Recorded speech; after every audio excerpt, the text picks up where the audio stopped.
Guys, welcome back to Overlay. My name is Anju Nyambura and I'm back again with a new video on the mother and child handbook. So I know I've been lost for quite a bit, but I've just been a bit busy. Don't worry, the consistency, I'm still trying to build it up, but I think I'm doing pretty good with my schedule. I'm not so bad.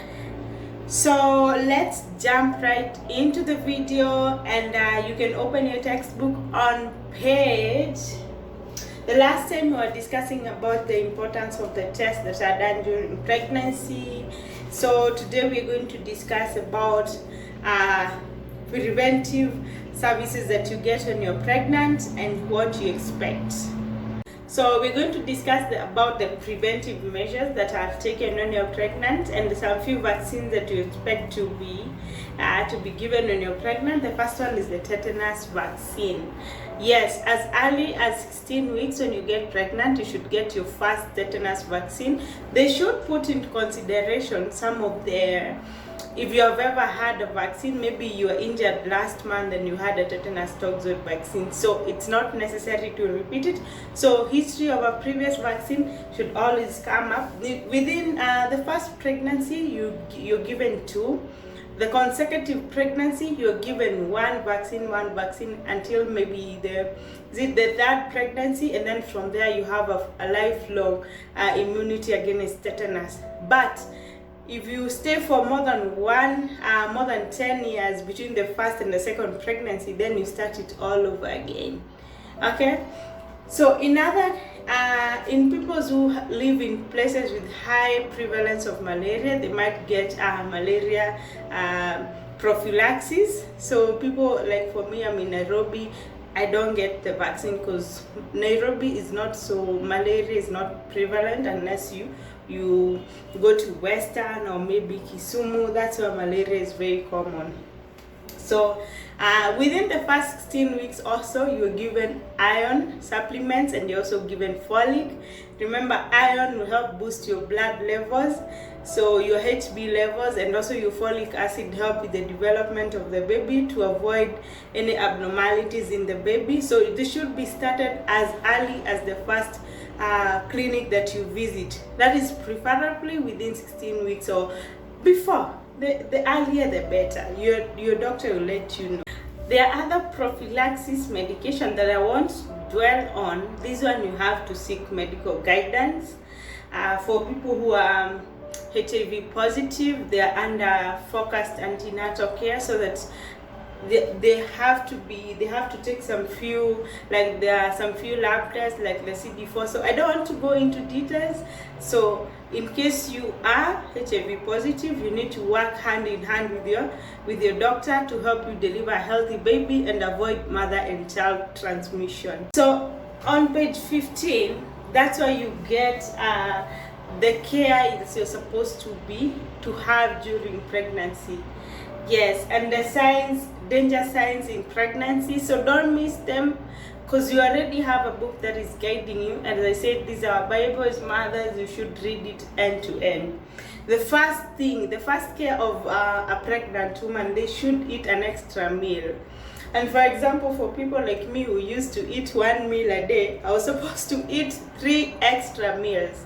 I eat lunch, breakfast, and dinner, and at the same time I snack in between. It was very hard for me, but I had to do it for my baby.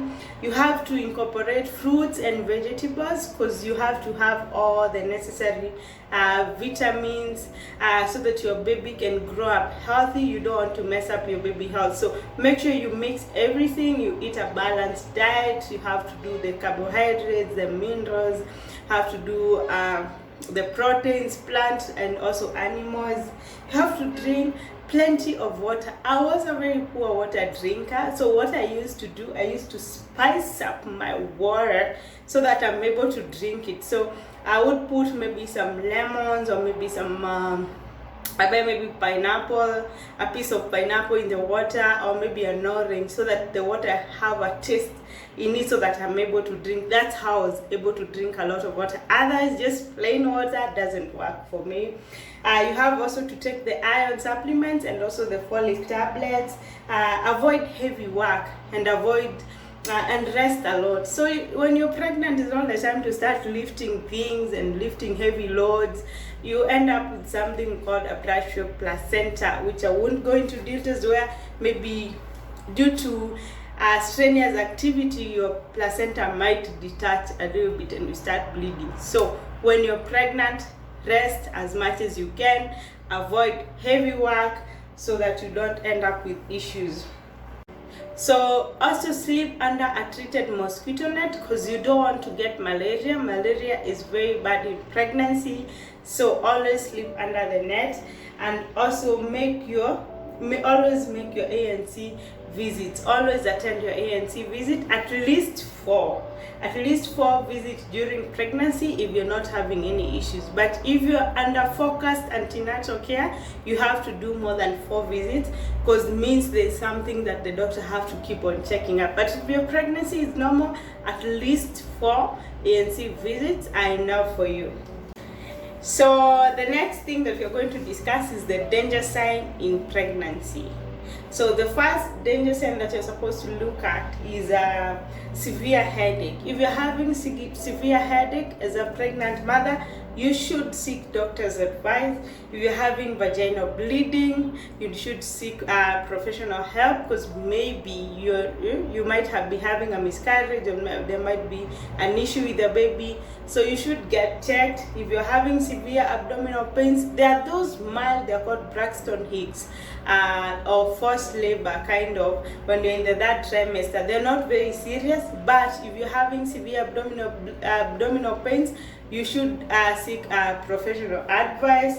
If you're having reduced movement of the unborn baby, so for mothers, mostly movement of the baby starts at 20 weeks. So that's when you start feeling like your baby is moving. So from there, you're supposed to monitor. If your baby starts reducing their movement, then you should go to the doctor to seek professional advice. If you're having convulsions, you should seek professional advice.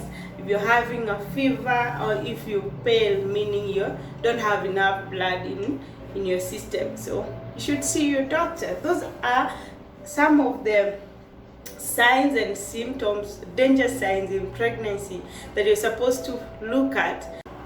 Have a birth plan ready. So you don't sit down and you're pregnant and you don't know which hospital you're going to deliver at, how you're going to be transported to the hospital. Do you have your bag already packed? I have a video on essentials to pack when you're pregnant, so check it up on my channel. So you need to have your bag ready, your essentials, if it's your ID, your NHIF or your insurance card, you already seek pre-authorization from your insurance, so that when labor kicks in or something happens, you are ready to move. You're not starting to pack. So, and already have someone that you can walk with during pregnancy, or when you're going to the hospital, especially maybe your husband or your sister or somebody from your family, so that at least you have a companion.